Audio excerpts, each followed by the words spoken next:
Hey everyone, welcome to Old School Chemistry. I'm so glad that you're here. Thanks for joining me. I have to tell you, this was actually my husband's idea. He said, "Hey, you're going to hit 10,000 subscribers. You have 499 videos. Why don't you do a 500th video to celebrate the 10,000 videos?" And then one of my daughters, she's an influencer, go fashion coder, and she said, "Oh, I'll put it together for you." So here we are. uh, oh, we have a couple of people on. Let's see. Oh, I do want to do a shout out to Othman from Israel. It's 4 o'clock his time. Just want to say so much for stopping by and saying hi beforehand. So I think we've got Abby. Thank you for the congratulations. I super appreciate that. Uh, this is a good question. What's been your favorite and least favorite subject that I've taught? Um, so the first bulk of videos, I did about 375. I went through the entire general chemistry course that you have in college. So the chemistry for science majors. And of all of those, my favorites are going to be what I love the most is stoichiometry. Yay. Love stoichiometry. My least favorite is honestly the topics where I feel a little shaky. Frankly, is going to be some of the quantum mechanics and the atomic structure. Those were the ones that I maybe had to spend some more time prepping just to make sure that every word I said was correct. So not that I don't enjoy that. I just had to spend more time to make sure I was very articulate and accurate all at the same time. Let's see. Wealthy, I've seen you before. Love it. Thank you for the congrats. With the 500 videos and the 10,000 subscribers and fashion coder. That's my daughter that's helping me. She's actually acting as producer. All of this is because, yeah, there's her hand. All of this is because of her. Let's see here. And Micah, thank you. I know that Micah has been very involved with chemistry, and I appreciate all that she's actually done to help my community. How's that, to help my community? So I appreciate you guys. It was interesting how this came about. So it was 2019, and honestly, I'd wanted to do videos for a long time, just to have them available for my students if they were absent, that there would be videos rather than reading notes. I felt like videos would be so much more effective in students learning if they were absent. So I'd had this rolling in my mind and my heart for several years. And then 2019, I felt this prompting in my heart. I really felt like it was from God. He said, "Now's the time. I want you to do the videos." So it was 4 years ago.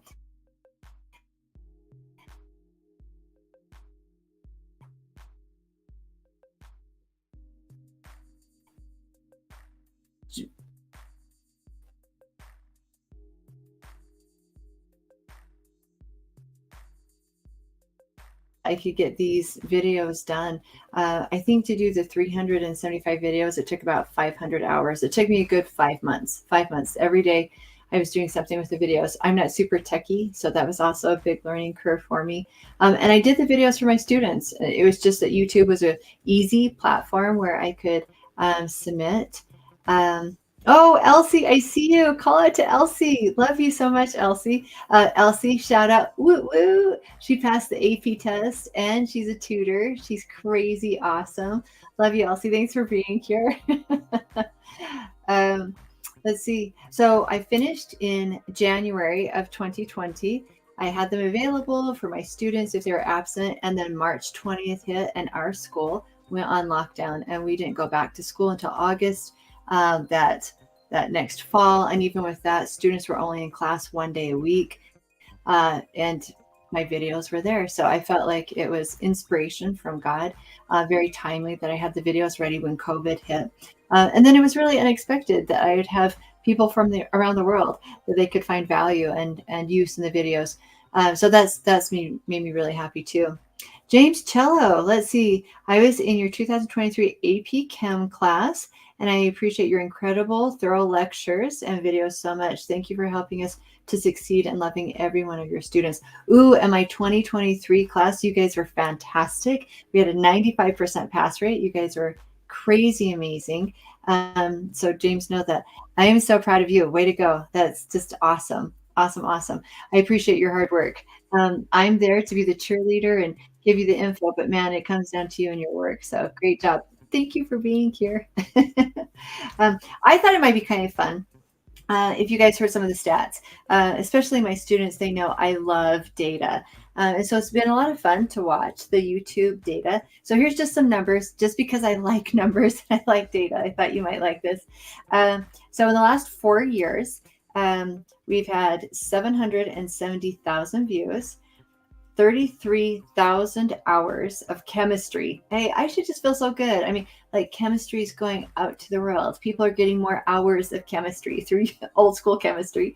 There's over 10,000 subscribers, and it's super, super cyclical. I mean, talking about data. Can I show this? Can I show the data on? Will it show if I show the screen? I think Yep. Okay, look. I know that. See, I'm not techie, and so I'm showing a screen. How's that? But check that out, you guys. You can see these are going to be. What am I showing you right now? Okay, this is the overview of views. Okay, overview of views, and look how cyclical that is. So this is where I started 4 years ago, and see that little bump. 2020, that was COVID. So that was the spring. Then it's low summer, fall, spring, low summer, fall, there's Christmas, spring, low summer, fall, and then spring. Interesting. So there's always this big burst in the fall. We have a little break around Christmas, and then a huge spike moving into March and April. I have a theory. Why? Titrations. I think it's going to be our acid-base equilibrium. It is a monster, and it's tough, and it's around the world. You can see it around the world that it's really hard. And then summer, very few kids in school, and we're off again. A couple of other pieces of data that have been really interesting for me. Pretty much the whole time I have been 50-50 male and female. Women almost always edge out by about 5%. So it's like 55% women watch, 45% men. I found that interesting. For the first time this summer, it flip-flopped. And I had 55% men and 45% women. But for the last 4 years, it's mostly 50-50 with a little bit of an edge on women. The 3 countries that watch the most are going to be the United States. About 50% of my viewers are the United States, Canada, and then India. Next to that, we have the Philippines. Super, super interesting. But I've had, oh my goodness, lots and lots of countries. In fact, I can pull that up really quick. Let me show you geography, just because it's kind of fun, or at least I'll read you the geography. So right now, United States, Canada, India, United States. Oh, see, this is super interesting. 41% of the viewers are from the United States, 10% from Canada, 7% India, and then we have Philippines, South Africa, United Kingdom. Check this out. Are you ready? Pakistan. Wow. All my Pakistani fans, my Pakistani chemistry lovers, know I'm so proud of you, of what you're doing. Keep pursuing that education. Australia, Nigeria, Malaysia, Zambia. It's so much fun. It's so much fun reading these countries' names and seeing them. It just brings joy to my heart. So those are some of the data items that I like to look at. It's fun. And then always seeing comments from around the world and answering chemistry questions from around the world. That's also been a lot of fun. So are you ready for the Ask Me Anything? Okay, I'm ready for the Ask Me Anything. Okay, so we have a couple of questions. Okay, all right. So what got you into chemistry? Oh, this is such a good idea. This is such a great question. So I was 12 years old. I was in 7th grade, and I had to do a science fair project. My dad just happened to work for the local power company, and he worked in the lab. He was a chemistry tech. So he took me to the lab with him so that I could do all of the little experiments that they do. And one of the experiments was a titration. Because you're chemistry people watching, you know exactly what that is. So I got to do this titration. It had phenolphthalein in my analyte. And as I was titrating, I started seeing these flashes of pink, and I was fascinated. I thought, oh, this is so cool. And then all of a sudden, you know exactly what happened. It turned pink, and it stayed pink. And I love pink. It was then that this passion and love for chemistry was birthed in my heart. And from there, the rest was history. So thanks to my dad and thanks to my parents. They were actually the ones that encouraged me to get my master's degree and become a teacher because I worked as an organic chemist prior to that. And teaching, I'll tell you what, it is my niche. I love teaching. So yeah. What else do we have? That's awesome. What is something that keeps you smiling? And before we do that, Okay. if you have any questions, feel free to put them in the chat because we are here to answer any question. Nice. Thank you. So ask me that one more time. All right. What is something that keeps you smiling? Oh, there's so many things that keep me smiling. Well, number one, absolutely Jesus. At my very core, it is the joy and the love and the peace of God. Jesus always. This is the day that the Lord has made. I will rejoice and be glad in it. Other things, my family, absolutely.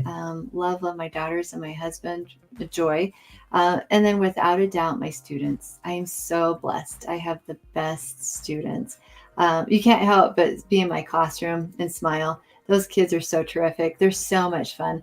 Hungry to learn, happy, engaging, cute, way cute, entertaining. So my students definitely bring a smile to my face. Any other? Oh, how long have I been teaching? This is my 13th year. 13th year teaching. I had a really curvy path into education. I got my bachelor's degree, did not plan on going into education. I actually became an organic chemist, was there for 3 years. I had my first darling baby girl.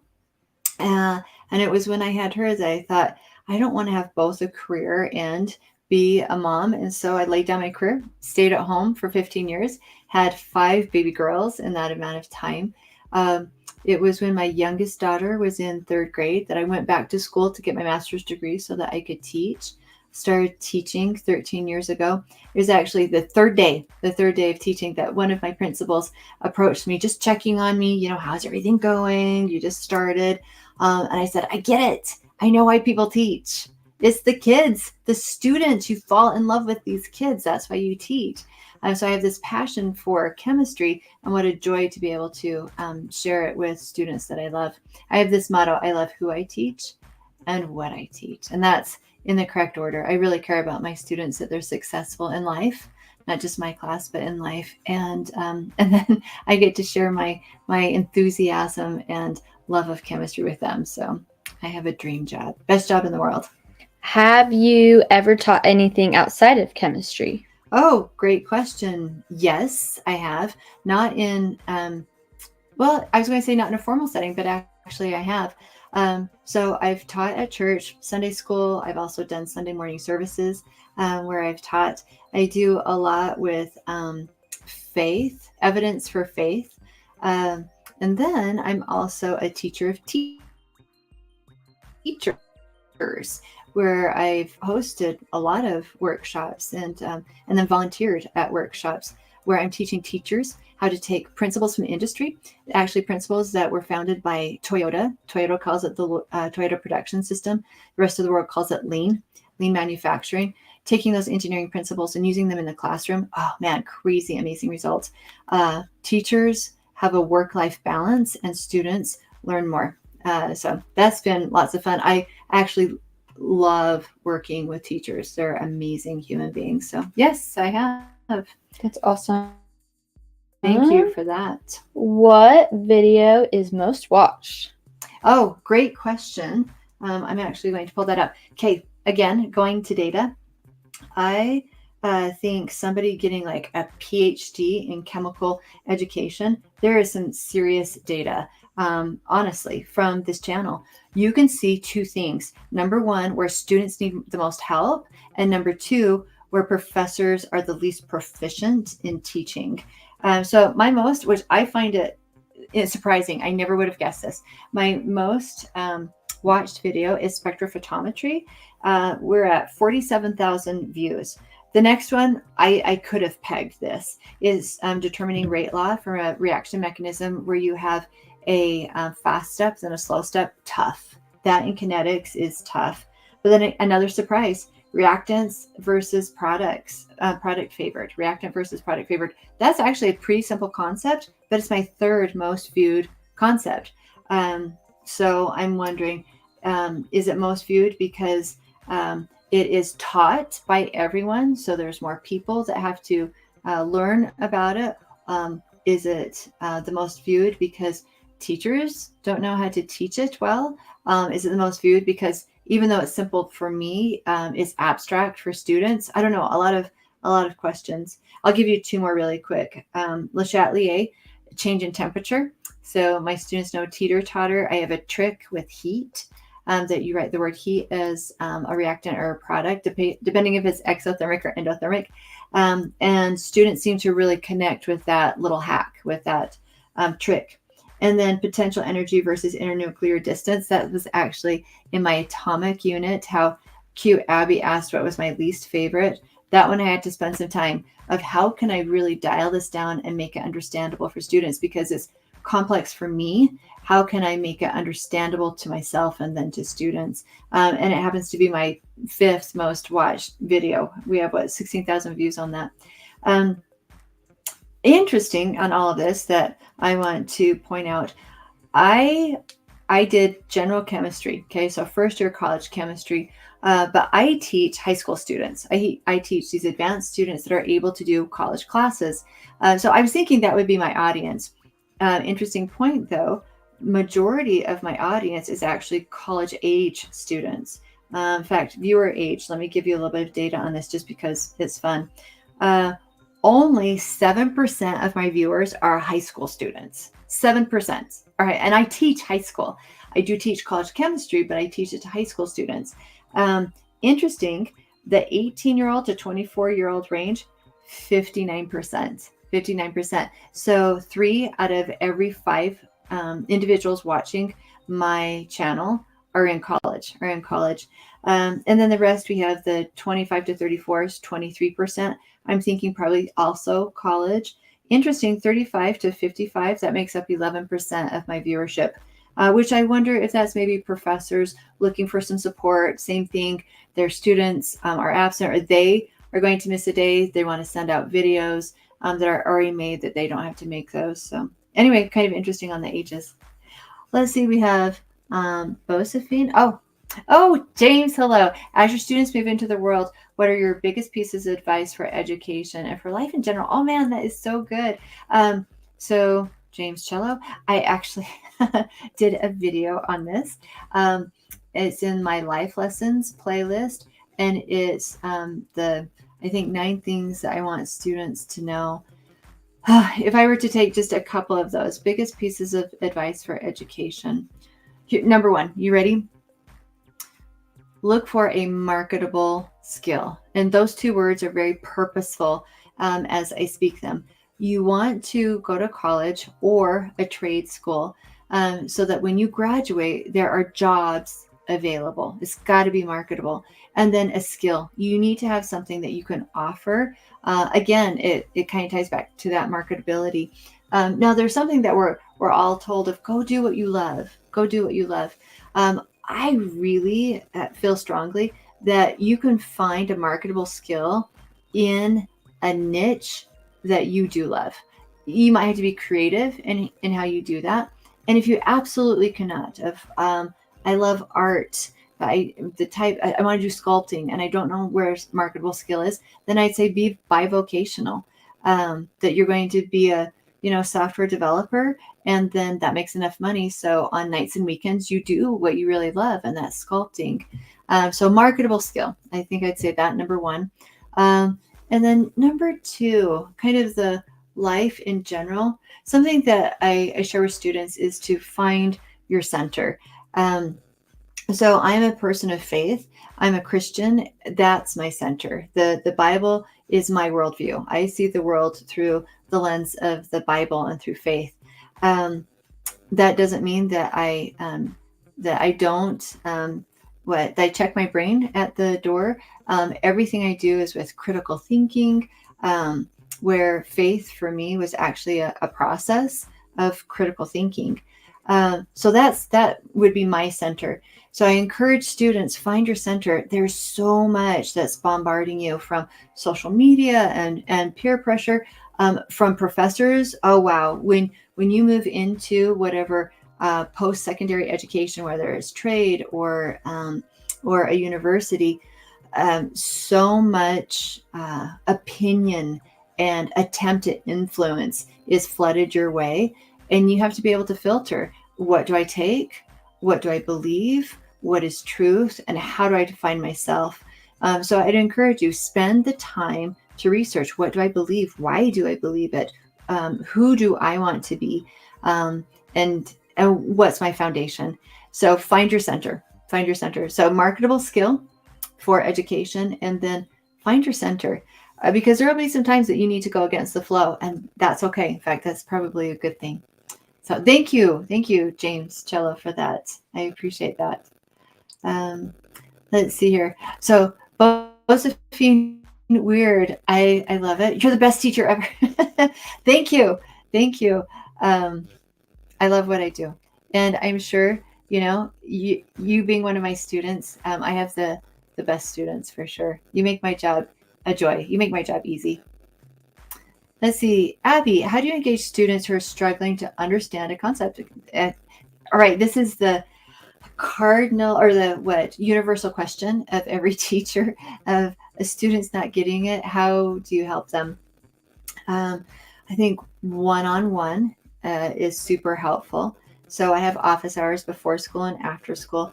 There are moments where, in a group setting, we call it tier 1 instruction, where you have a big group, sometimes even a tier 2 instruction. That's where you have a small group. It's just not enough to reach that student that's really struggling, where you have to go to what's called tier 3, and it's one-on-one. Let me sit, let me work with you. And as a teacher, you're trying to bring understanding from every possible angle.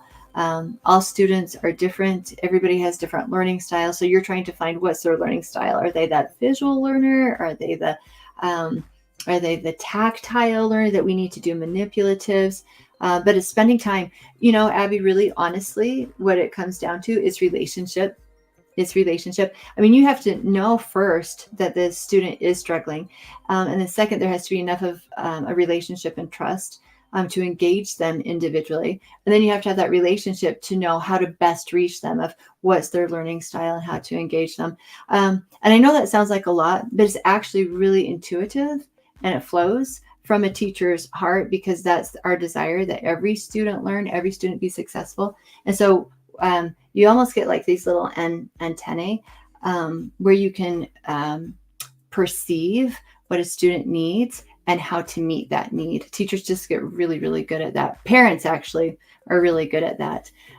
So thank you. What a great question on that. I appreciate you.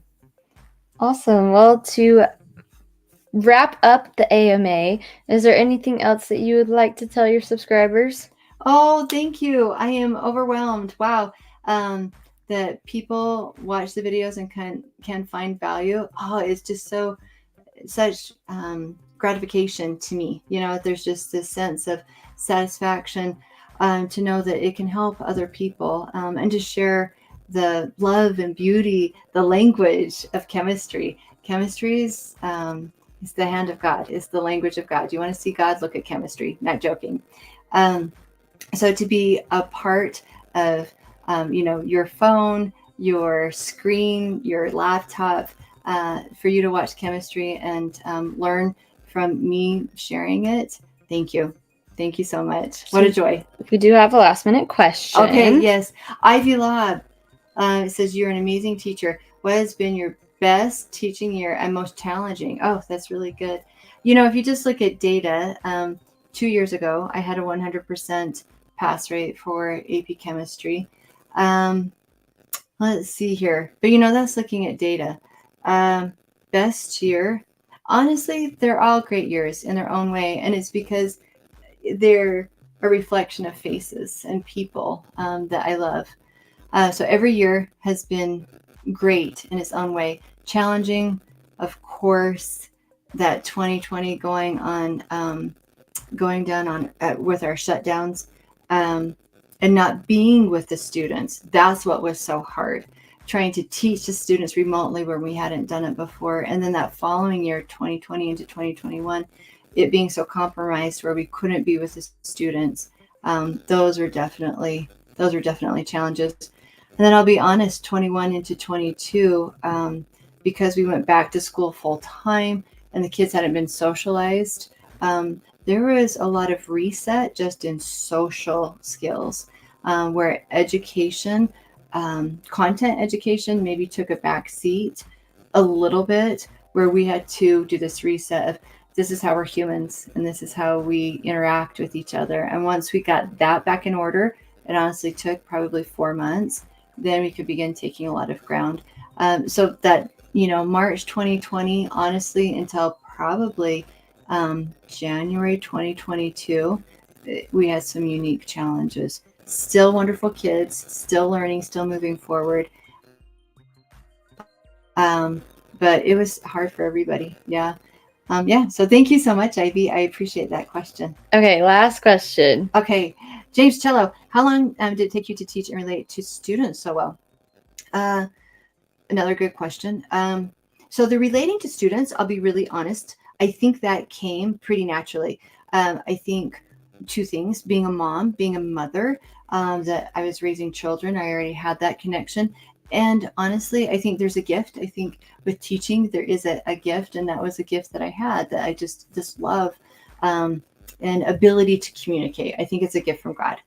How you said to teach, though. So my first year teaching, James, is embarrassing to admit it, I had a 25% pass rate for my AP chemistry.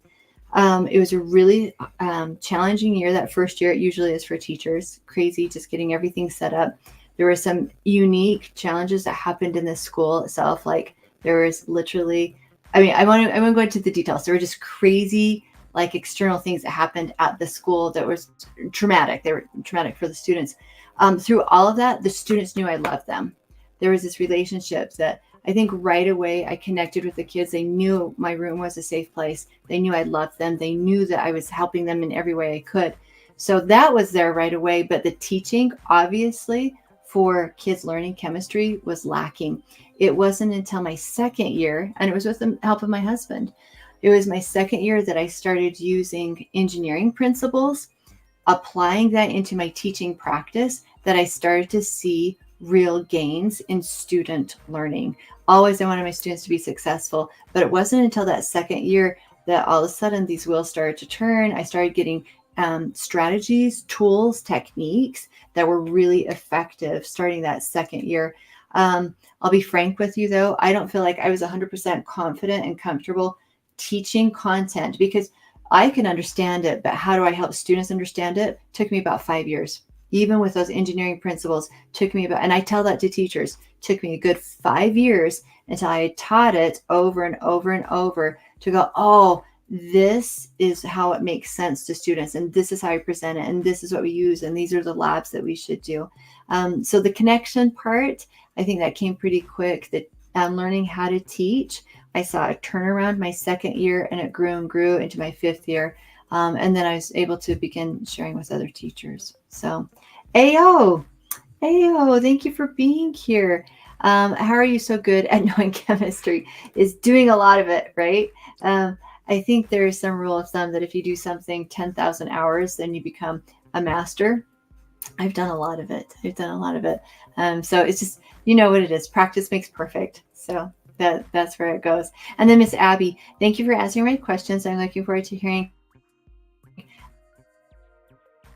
about your what my next project will be. Nice. Thank you for that, Abby. Me too. Nice. Well, again, thank you to everyone for being here. Thank you for watching Old School Chemistry. Know that I'm sending love. I mean, really, really love and prayers. I wish that I could meet all of you and just have the joy of knowing you personally.